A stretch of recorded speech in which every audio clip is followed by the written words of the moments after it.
मैं आपसे कहना चाहती हूं कि मणिपुर जल रहा है, महिलाएं निर्वस्त्र गिरी जा रही हैं, वहीं केन बेतवा प्रोजेक्ट का विरोध महिला इसी देश की आधी आबादी चिताओं पे बैठकर कर रही है।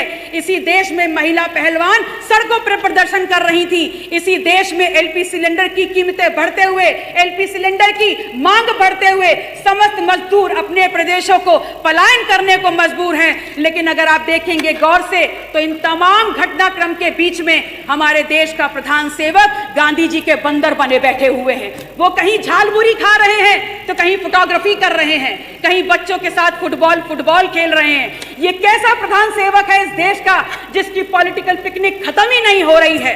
और आपके सामने यकायक ये महामानव अवतरित होते हैं तब जब 3 दिन के सत्र के बाद आपके कुत्सित मंसूबों को समूचा विपक्ष धराशायी करने का काम करता है। आप आते हैं, आप अवतरित होते हैं हमारे सामने तमाम सरकारी प्लेटफॉर्म्स को यूज करके, जैसे दूरदर्शन, जैसे संसद टीवी, रोना रट्टा मचा देते हैं। और क्या बोलते हैं, किस लिए आते हैं? इसलिए आते हैं because you wanted to build a political narrative and that too when just before when the elections of various states were going on in Indian country।